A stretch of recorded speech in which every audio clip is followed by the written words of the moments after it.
Hi friends, అందరూ ఎలా ఉన్నారు? అందరూ బాగున్నారని అనుకుంటున్నాం. జై శ్రీరామ్. సో ఈరోజు అయితే ఇక్కడ చూస్తున్నారు కదండి, భద్రాచలం నుంచి మన విశాఖపట్నంకి శ్రీ సీతారామ లక్ష్మణుల వారి విగ్రహాలు అయితే వచ్చాయన్నమాట. ఫెబ్ 7న చాలా బాగా శోభాయాత్ర అనేది జరిగింది మన బీచ్ రోడ్లోన.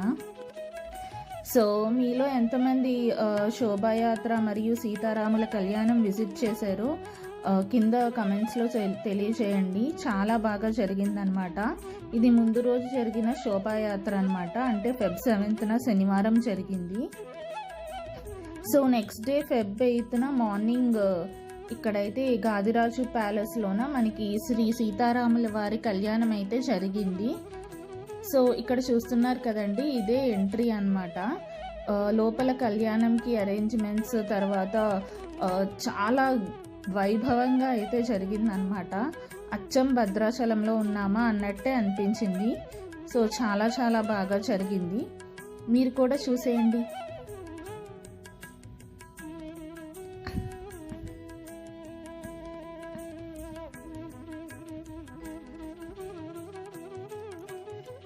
సో ఇక్కడ చూస్తున్నారు కదండి, ఇదంతా మండపం. తర్వాత కిందంతా కళ్యాణం చేయించుకునే వాళ్ళ కోసం అయితే అరేంజ్మెంట్స్ చేయడం జరిగింది.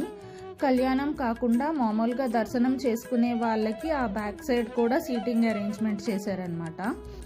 ఇది స్టార్టింగ్లో కాబట్టి కుర్చీలు ఖాళీగా ఉన్నాయి. తర్వాత కొద్దిసేపు పోయాక కుర్చీలన్నీ నిండిపోయాయండి. చాలా మంది వచ్చారనమాట. దగ్గర 1000 మందికి పైగా ఉంటారు.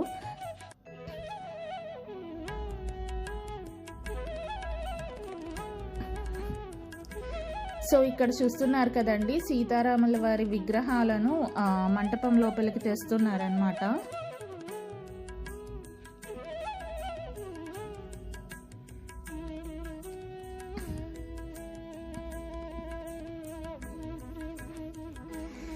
సో ముందు సీట్స్ కాకుండా వెనకన కూర్చునే వాళ్ళకు కూడా క్లియర్గా కనిపించడం కోసం LED స్క్రీన్స్ అవి కూడా ఏర్పాటు చేశారు.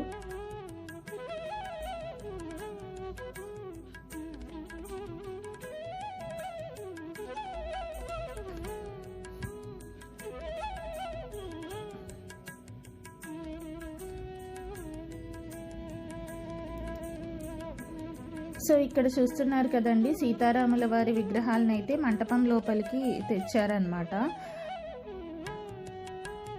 చాలా డివోషనల్ వైబ్స్ అయితే ఉన్నాయండి. అంటే అంతమంది 1000 మంది ఒకేసారి జై శ్రీరామ్ అంటే ఎలా ఉంటుంది? చాలా చాలా వైభవంగా అయితే జరిగిందనమాట కళ్యాణం. ఈ ఉత్సవ విగ్రహాలు అయితే మనకి భద్రాచలం నుంచి వచ్చాయండి. అక్కడి నుంచి పూజారులు వాళ్ళంతా వచ్చారనమాట. సో ఇక్కడ చూస్తున్నారు కదండి, LED స్క్రీన్స్ నుంచి చూడొచ్చు, ఇలా డైరెక్ట్గా కూడా చూడొచ్చు.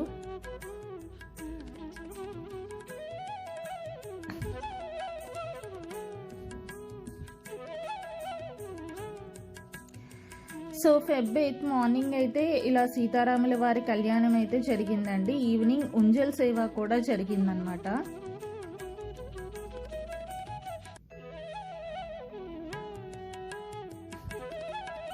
ఇక్కడ చూస్తున్నారు కదండి, క్లియర్గా కనిపిస్తుంది LED స్క్రీన్ నుంచి.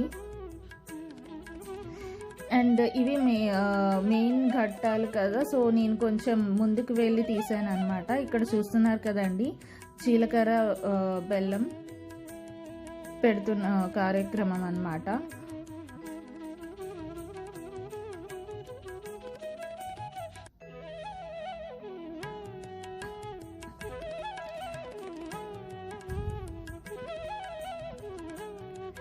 మార్నింగ్ 9 గంటల నుంచి మధ్యాహ్నం 1 గంట వరకు చాలా చాలా వైభవంగా ఈ సీతారాముల కళ్యాణం అయితే జరిగిందనమాట.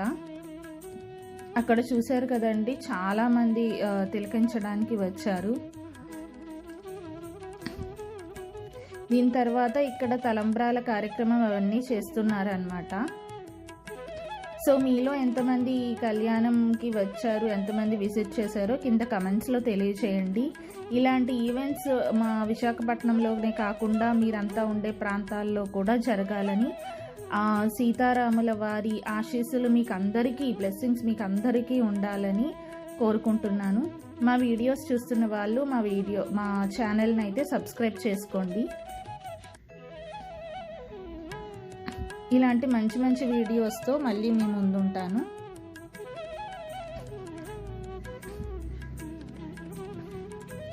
ఇక్కడ చూస్తున్నారు కదండి, ఇక్కడ తలంబ్రాల కార్యక్రమం అయితే జరుగుతుంది.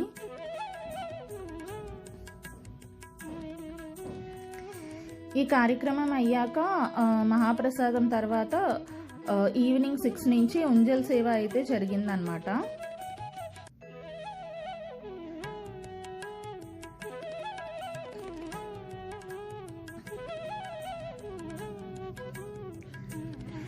సో ఇలా శ్రీ సీతారాముల వారి కళ్యాణం, భద్రాచలం నుంచి వచ్చిన విగ్రహాలతో శ్రీ సీతారాముల వారి కళ్యాణం అయితే చాలా చాలా వైభవంగా జరిగింది.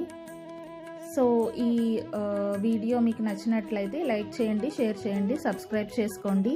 ఇలాంటి మంచి మంచి వీడియోస్ ఇంకా వస్తూ ఉంటాయి. సో మన ఛానల్ని చూస్తూ ఉండండి.